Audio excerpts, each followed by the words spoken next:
You know, there's a moment that comes for many of us after we turn 70. Maybe you've experienced it yourself. You're going about your day when suddenly you think, is this what getting older has to feel like? The stiffness in the morning, the little things that suddenly feel harder, that worry in the back of your mind about losing your independence. But here's what I've learned from studying hundreds of vibrant seniors and the latest longevity research. Aging isn't a downhill slide, it's a new landscape to explore. And just like any new terrain, you need the right map to navigate it successfully. That's exactly what we're going to cover today. 5 research-backed habits that can help you not just add years to your life, but more importantly, add life to your years. These aren't extreme measures or expensive treatments. They're simple, practical adjustments that can make a profound difference in how you feel every single day. Now, before we dive in, I want you to remember something crucial. Small changes create big results. You don't need to overhaul your entire life overnight. In fact, that's the opposite of what we want. The most successful people I've worked with made these changes gradually, one step at a time. So let's begin with the first habit. One that might surprise you because it's not about doing more, but about doing differently. Habit number 1. Move, but make it enjoyable. You've probably heard that exercise is important, right? But here's the thing. After 70, it's not about running marathons or lifting heavy weights. It's about finding ways to move that feel good and do good for your body.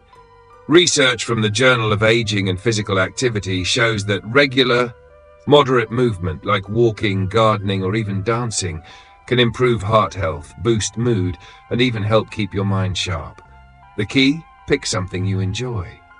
Take my friend Carl. He hated the gym but loved bird watching. So he started taking slow, leisurely walks in the park with his binoculars.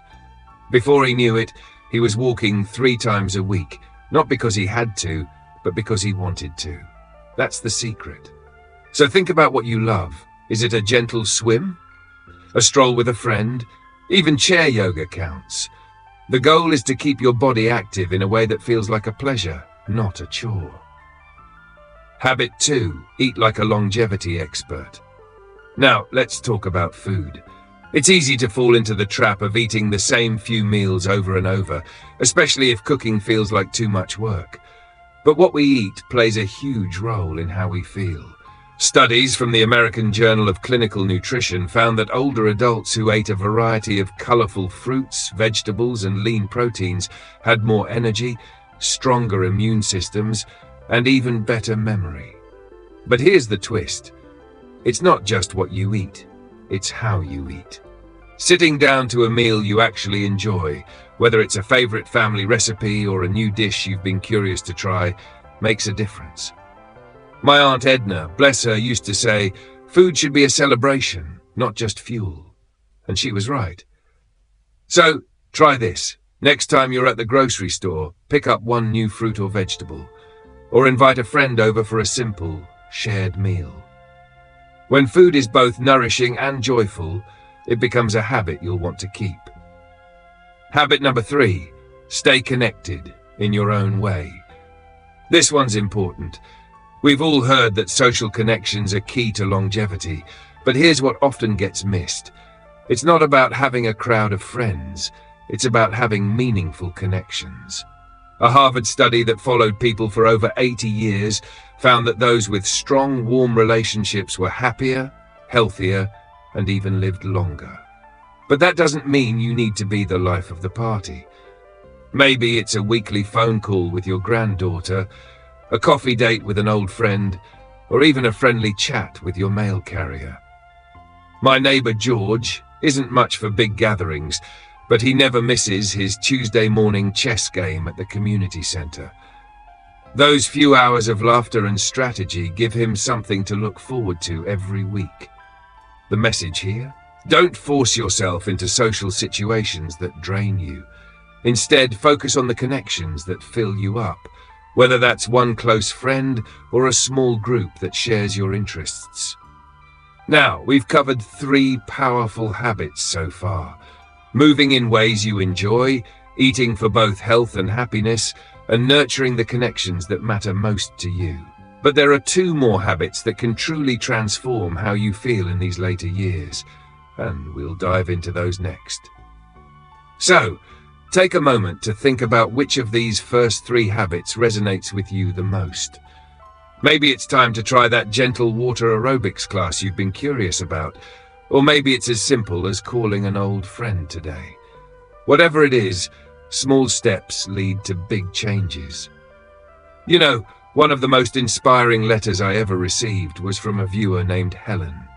She's 78, and she wrote, "I spent years worrying about getting older, until I realized I was wasting the good years I had left." Isn't that powerful? It's never too late to make small changes that add up to big differences in how you feel. So let's keep going with these research-backed habits, because the next two might just surprise you. Habit number 4, protect your sleep. Like your health depends on it, because it does. Now, I know what some of you might be thinking. Sleep? At my age, that ship has sailed. But hear me out. Sleep isn't just about rest, it's about repair. Studies from the National Institute on Aging show that poor sleep isn't just a nuisance. It's linked to higher risks of memory problems, heart disease, and even falls. But here's the good news. Improving sleep isn't as hard as you might think. First, let's talk about rhythm. Our bodies love routine. Going to bed and waking up around the same time every day helps regulate your internal clock. My friend Robert used to stay up late watching old movies, then wonder why he felt groggy all morning. When he started shifting his bedtime just 15 minutes earlier each night, within a few weeks, he was waking up feeling refreshed, without an alarm. Next, think about your sleep environment. Is your room cool, dark, and quiet? A small nightlight might seem harmless, but even a little light can disrupt your sleep cycle. And if aches and pains keep you up, try a different pillow or mattress topper. Sometimes a small change makes all the difference. And here's a tip you might not expect. Napping smart. A short 20-minute nap can be refreshing, but long or late naps can steal your nighttime sleep. So if you nap, do it like the Italians. A little pause, not a full-blown siesta. But let's go deeper. Because sleep isn't just about what happens at night. What you do during the day matters too. For example, sunlight in the morning helps set your body's natural clock. Even just 10 minutes outside with your morning coffee can make a difference. And here's something many people overlook, the connection between movement and sleep. Remember habit number 1 about staying active? Well, gentle movement during the day, whether it's walking, stretching, or gardening, can actually help you sleep better at night. It's like your body needs to move to truly rest well. One last thing, if you're someone who wakes up in the middle of the night, and let's be honest, who doesn't sometimes, try this trick my doctor shared with me. Instead of lying there worrying about not sleeping, get up for 15 minutes. Read something light, no screens. Have a small cup of chamomile tea, then try again. It works better than counting sheep. Habit number 5, challenge your mind, but keep it fun. All right, let's talk about your brain. It's like a muscle. If you don't use it, it gets sluggish. But here's the catch. How you challenge it matters. Research from the Mayo Clinic found that seniors who regularly engaged in mentally stimulating activities, like puzzles, reading, or even learning new skills, had a significantly lower risk of memory decline. But the key word here is enjoyment. If you hate crossword puzzles, forcing yourself to do them won't help. Take my cousin, Lily. She swore she'd never touch a computer, but her grandkids convinced her to try online Scrabble. Now, she plays daily, not because it's good for her brain, but because she loves it. And without realizing it, she's keeping her mind sharp. But let's explore this further, because brain health is about more than just games.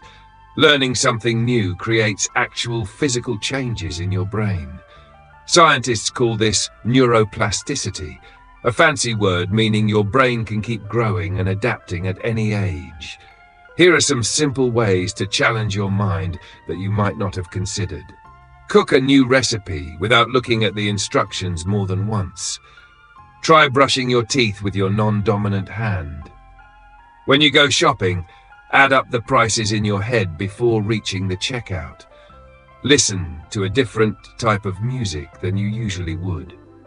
And here's something really interesting. Combining physical and mental activity might be even more powerful. A study from the University of Illinois found that seniors who did activities requiring both movement and thinking, like dancing or Tai Chi, showed greater improvements in memory than those who just did mental exercises. That's why I love the idea of taking up something like gardening. You're moving your body, making decisions about where to plant things, remembering what needs water when. It's a full brain and body workout without feeling like exercise. One more thing about keeping your mind active. It's not just about preventing decline. When you learn new things, you're creating new connections in your brain that can actually make life more interesting and enjoyable. My neighbor Frank started learning Spanish at 72 just for fun, and now he chats with his granddaughter's fiancé in simple phrases. The joy on his face when he gets it right is priceless. You know, when I first started researching how to add more good years to life after 70, I expected to find complicated medical advice or expensive treatments. But what surprised me most was discovering that the most powerful habit of all is something completely free, available to everyone, and can be started right this minute. Let me tell you about my friend Arthur. At 82, he's the most vibrant person I know, still traveling, still learning, still full of energy. When I asked his secret, he smiled and said, "I wake up every morning and ask myself, what can I look forward to today?" I want to leave you with this thought. You don't need to change everything at once. In fact, research shows that focusing on just one small change at a time leads to lasting results. So here's my challenge for you today. Pick one habit that speaks to you the most. Commit to trying it for just 1 week. Notice how you feel. And if you're willing, I'd love to hear about your experience in the comments below. What habit are you going to try first? What small changes have already made a difference in your life? As we wrap up, I want to share something my grandmother used to say. Growing older is a privilege denied to many. Every day is a gift, and with these simple research-backed habits, you can make sure they're good days, full of energy, connection, and meaning. Here's to adding more good years to your life, and more life to your years. If you found this helpful, don't forget to like this video and subscribe for more content like this. Until next time, remember, it's never too late to live your best life.